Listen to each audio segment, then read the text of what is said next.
This is Rain Hamcast number 49, voiced by Will Rogers, K5WLR, and posted September 4th, 2021, on both the rainreport.com and on the YouTube Rain Report channel. See the link on the rainreport.com's main menu. What kind of propagational changes occur in the D layer in the winter versus the summer? How does propagation affect vertical versus horizontal HF antennas? Do lunar or solar eclipses affect HF propagation? These questions and more are answered in this second excerpt from a conversation Rain's Hapali KC9RP had with Carl Luetzelschwab, K9LA, an Indiana ham who has studied HF propagation for decades. Carl is the newly appointed ARRL Central Division Director. His interest in HF propagation goes back to his novice days in 1961. Hap recently spoke with Carl about the role the ionosphere plays in daily HF communication. Radio stations, of course, as you have already alluded to, benefit from the D layer, but only at night, because during the day there's not enough, as you say, electrons there to act as a mirror. It's more like a sponge during the day. On 740 AM on broadcast band radio, there is a Canadian station that we hear during the winter at night very well. But during the summer, it's not good at all. What's happening there? Well, during the summer, the D region is a little bit more ionized. It has more free electrons. And as I said earlier, the D region generally, for most of our amateur radio activities, is a detriment. It causes a reduction in signal strength through absorption. That's the big difference. There's a difference in the D region between summer and winter, and of course, where we are in a solar cycle too. Generally, when we're at solar minimum, summer and winter aren't as different as if we were at solar maximum. And as we go lower in frequencies, if we go to 2,200 meters, our lowest band, 137 kilohertz, even the D region has enough ionization to refract that. So 2,200 meters doesn't get very high into the ionosphere at all, and it can propagate very well. Unfortunately, antenna efficiency is a big problem at 137 kilohertz. Man-made and even atmospheric noise is a problem. There will be limited results on 2,200 meters, but our next highest band, which is 630 meters, which is 475 kilohertz, it's obvious that we can make worldwide contacts even though our power is limited and the antenna efficiency is somewhat reduced. But it appears to be very similar propagation-wise to 160 meters in what we can work. But we have to remember that the D region forms during the day. It pretty much disappears at night. I say pretty much because there's still electrons there. There's still enough to affect 2,200 meters. It's very obvious that the D region plays havoc with AM broadcasts from distant. 740 is Toronto. There's also a French station on 860 that I listen to. I think they're probably in Quebec speaking French. What helps a lot nowadays is AM broadcast SWLs can use receive antennas that are directional down on the AM frequencies. And it's amazing to switch directions on such an antenna and have a new station pop up and the other one went away because of the direction. Probably the most widespread known is a Beveridge antenna, which was invented by Harold Beveridge way back in the early 1920s. Because he did take it over to Scotland to listen for American amateurs back in 1921, the transatlantic tests. The 100th anniversary is coming up here in December. They're 4 square, which is just 4 vertical arrays, and they're phased to allow you to rotate the pattern around the compass.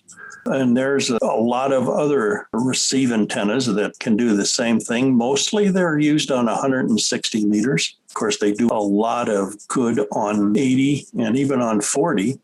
And what they do is instead of receiving noise from all around the compass like a vertical antenna would, They have a narrow front lobe pattern, kind of like a Yagi, and that picks up less noise also. So it helps in improving the signal to noise ratio if you point your antenna at the station you're looking for. We've made a lot of progress over the years in low noise receive antennas. And I know a lot of AM broadcast band shortwave listeners use them too, to DX into Europe and wherever. There are smaller antennas that do the job. I have what's called a shared apex loop. It's 4 triangular loops that share a common mast, about 20 foot high, and it's about a 40-foot diameter. That's certainly smaller than a beverage, which could be 500 to 1,000 foot long. And it works very well on 160. And I also use it on AM broadcast band because it does work very well down on those frequencies. It's really amazing to point the antenna one direction and hear one station, point it the opposite direction, and there's another station. I suspect the lunar eclipse has no influence on propagation. That's right. The lunar eclipse may have a very small effect that probably wouldn't be recognized in our operation. But of course, solar eclipses sure do. When there's a solar eclipse, the moon blocks the solar radiation from the sun, and therefore the ionosphere generally decreases in the amount of ionization. On the lower bands, that's great, and that's why we can have daytime propagation during a solar eclipse on the lower bands, on the AM broadcast band 160. On the higher bands, the fact that the solar radiation is blocked means the MUF, the amount of ionization, goes down, and we kind of lose the higher bands. There's been some great papers on the great 2017, I think it was, solar eclipse. That was pretty close. We got another one coming up, and I think it's 2024. It's going to be even better, at least for those of us in Fort Wayne. It's going to be closer to the total eclipse line, where the sun is just about all blocked. And again, it has to do with the solar radiation not impinging on the atmosphere and how it changes the ionosphere. I recorded WWV, the time station, in 2017, before and after the eclipse, and be hearing 10 megahertz WWVH from Hawaii in the middle of the day. The effect is not a very long effect, but it certainly can be seen in measurements. And we even had a solar eclipse party back in August 2017. And it was very clear how the eclipse affected the various bands. The lower bands improved, the higher bands got worse. You're listening to HF Propagation 101 as described by Carl Luetzelschwab, K9LA, who has spent a lifetime studying the ionosphere and its D, E, and F layers, all of which respond to whatever the sun dishes out. We'll conclude our conversation with Carl after you identify your station. This is Rain Hamcast number 49. I'm Will Rogers, K5WLR. We'll be right back. You're listening to the Rain Hamcast from KC9RP.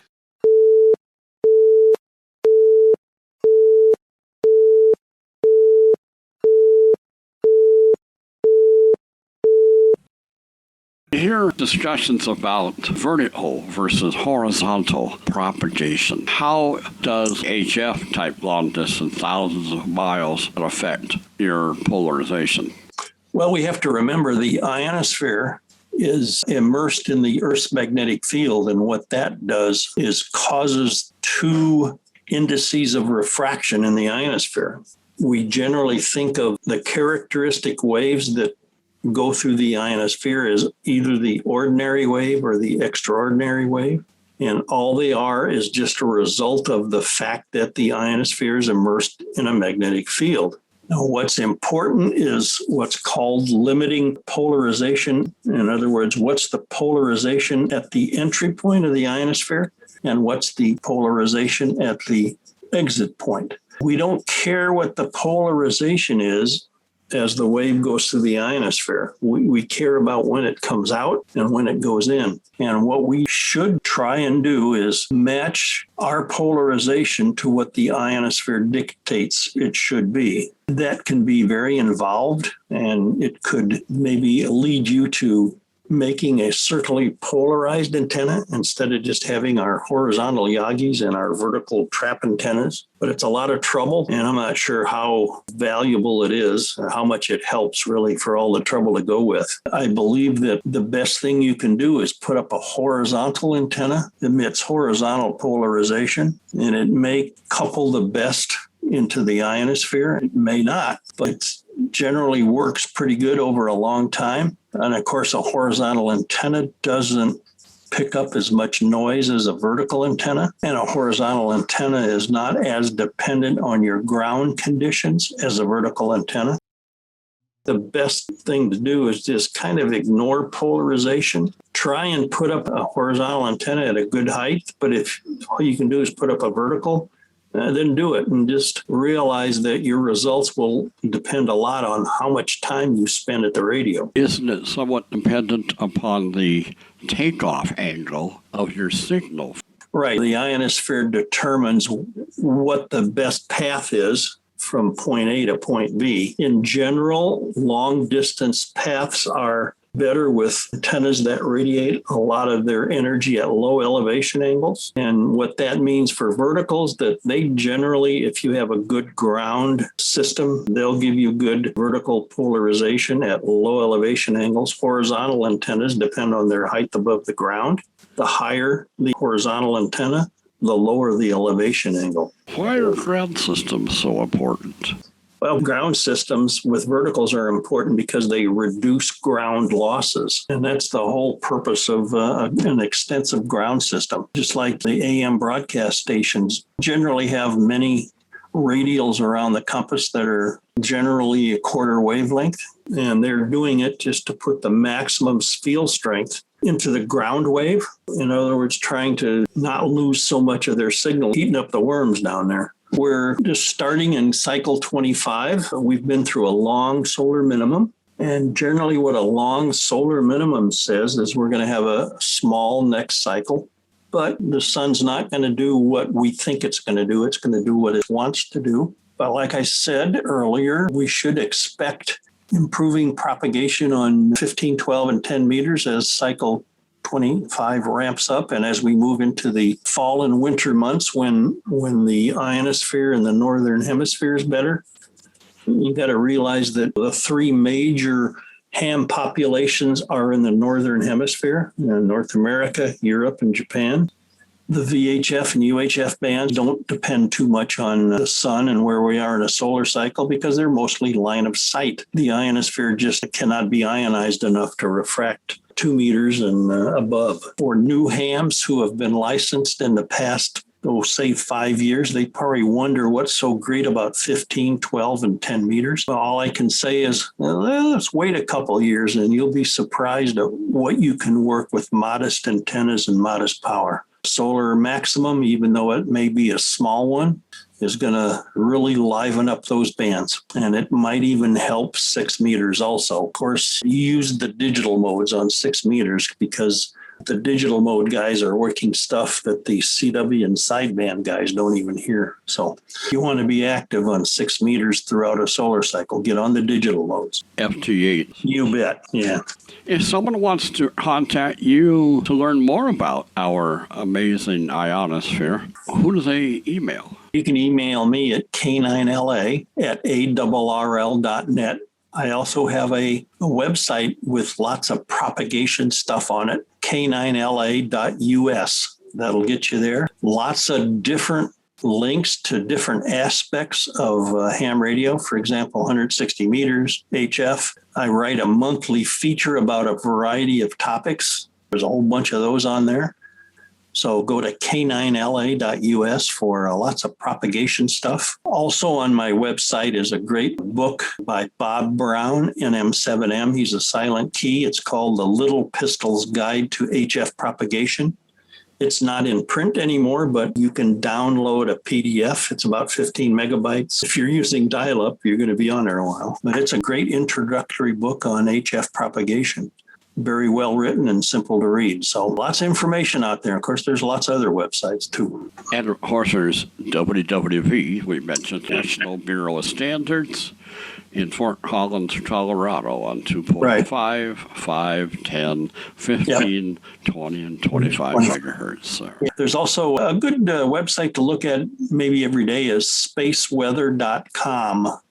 It's written by Dr. Tony Phillips. He has all kinds of good parameters on there, the K index, the sunspot number, the solar flux, and he also has lots of text about various things that are going on in space weather type topics. Spaceweather.com.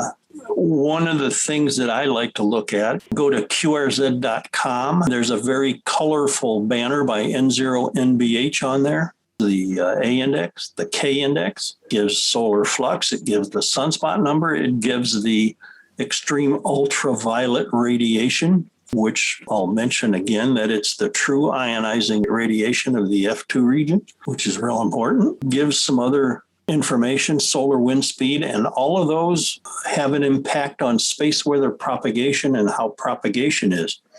One of my recent monthly features on my website was interpreting space weather and tying it to HF propagation, and it's focused around that N0NBH banner. So it might be interesting to read. I believe we don't need all the information that's out there. There's some critical parameters that if we have a basic understanding of them, we can get a general idea of what's going on propagation-wise. We have to remember what we're trying to do is take very complicated processes in the atmosphere and the ionosphere and make some simple statements. A lot of times that works okay, but there are a lot of times that doesn't work okay because the ionosphere is very dynamic in the short term, and we just don't fully understand all those short-term variations. That concludes Hap Holly, KC9RP's conversation with HF propagationist Carl Luetzelschwab, K9LA, who began studying HF propagation when he was a novice class licensee in 1961.